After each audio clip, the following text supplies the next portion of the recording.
এই লোকগুলো মুখ্যমন্ত্রীর মাথাটাও খেয়ে নিয়েছে আর আমাকে দাদা ভিড় একদম পাগল হয়ে আছে। প্রথমে গেট ভাঙবে, তারপর আপনাকে। একদিকে মুখ্যমন্ত্রী আর অন্যদিকে জনতা। খাওয়ার জন্য বসে থাকবে? পালিয়ে যাওয়াই ভালো। সুরত করে কেটে পড়ি। আমি ধরে ফেলেছি। দাদু ভাই তুমি ধরবে। আরে আরে গেল কোথায়? কোন দিকে যে গেল? আমি তো কিছু খাওয়ার জন্য অর্ডার দিইনি, তাহলে এখন কে এলো বে? গজা আছে বাড়িতে। আপনি এখানে দাঁড়ান, আমি এক্ষুনি ভাইকে ডাকছি। আরে স্যার, আপনি এত রাতে কষ্ট কেন করলেন? একটা ফোন করলেই আমি চলে আসতাম। আরে আমার জীবনে খারাপ সময় ঘনিয়ে এসেছে। আরে ওই সূর্য নিজের বাবাকে লুকিয়ে কোথায় রাখতে পারে? মলটা তো আমার নিঃশ্বাস নেওয়া মুশকিল করে দিয়েছে। গরুর বলদ বানিয়ে ছাড়লো আমায়।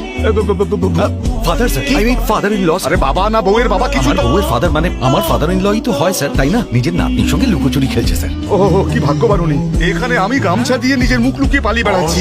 আরে ভাই, খিদের চোটে পেটের ভেতর নাড়িবুড়ি সব হজম হয়ে গেছে। গত 24 ঘন্টা কিচ্ছু খাইনি আমি। মুখ্যমন্ত্রী আমার উপর চটে গেছেন। আমার মন্ত্রীর পদটা থাকবে কি থাকবে না সেটাও আমি বুঝতে পারছি না। একটা পাগলা কুকুরের মতন শহরের অলিতে গলিতে ওই মূর্তিকে খুঁজে বেড়াচ্ছি। আমার মাথা খারাপ হয়ে গিয়েছিল যে ওই সূর্যের সঙ্গে পাঙ্গা নিয়েছিলাম। ওহো বাবা রে। সত্য কথা স্যার। স্যার প্লিজ, দেওয়াল কাঁচা আছে স্যার, ভেঙে যাবে। খাওয়ার জন্য কিছু দিয়ে দে আমায়। দেখুন মিস্টার নারায়ণ মূর্তিকে এখনো খুঁজে পাওয়া যায়নি। অ্যাজ এ কমিশনার আপনি কি অ্যাকশন? অ্যাকচুয়ালি স্যার, কোনো অজুহাত শুনতে চাই না। স্যার নারায়ণ মূর্তির ছেলে এসেছে। নমস্কার। আমরা তোমার বাবাকে যেভাবেই হোক খুব দ্রুত খুঁজে বার করব, তুমি চিন্তা করো না বাবা। আমি আমার বাবার চিন্তা করছি না স্যার, কারণ উনি আমার কাছেই আছেন। সরি স্যার, যদি ওনাকে আমি ওদের হাত থেকে না বাঁচাতে পারতাম তাহলে সেটা একটা ছেলের হার হতো। আমি অসহায় ছিলাম। আমি ভেবেছিলাম এই লড়াইয়ে আমি একা, কিন্তু এত লোকের সাপোর্ট পাবো আমি কখনোই ভাবিনি। যখন জানলাম আপনিও সাপোর্ট করছেন তখন আর সত্যিটা না বলে থাকতে পারলাম না। সেই জন্য এখানে চলে এলাম আপনাকে সত্যিটা বলতে। যেটা করেছো সেটা ইল্লিগাল, কিন্তু সেটা ভুল নয়। এই অফিসাররা 100 টাকা থেকে শুরু করে লাখ বা কোটি টাকার বিনিময়ে নিজেদের সম্মান বিকতে একবারও ভাবে না। আজ তোমারই জন্য একজন সরকারি কর্মচারীর সইয়ের মূল্য ঠিক কতখানি সেটা সবাই বুঝতে পারছেন। সূর্য প্লিজ, আজকের পর থেকে যখনই আমি কোনো সরকারি ফাইলে সাইন করব না, তোমার বাবার কথা আমার মনে পড়বে। যে মিথ্যেটা মানুষের চিন্তা ভাবনা পাল্টেছে, আজ সেটাকেই সত্যি করে দাও। তাই তোমার নিজের যা ঠিক মনে হয় তুমি সেটাই করো সূর্য।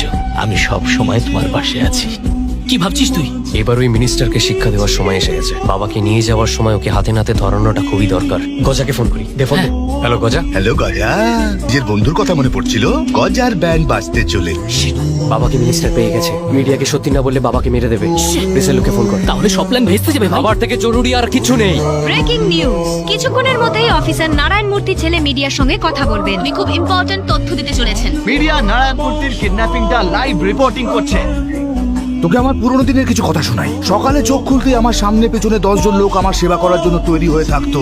যখনই বাড়ির বাইরে পা রাখতাম, নিজেদের কাজ হাসিল করানোর জন্য আমার সামনে লোকেদের লাইন পড়ে যেত। জানিস, রাজা ছিলাম আমি, কিন্তু আজকে আমার অবস্থা ভিখারির মতো ভিখারি। দেখ, এখানেই শুই, এখানেই বসি, এখানেই খাই, এখানেই হাগি, সব এখানে। চিচি, শেষ করে দিল সব।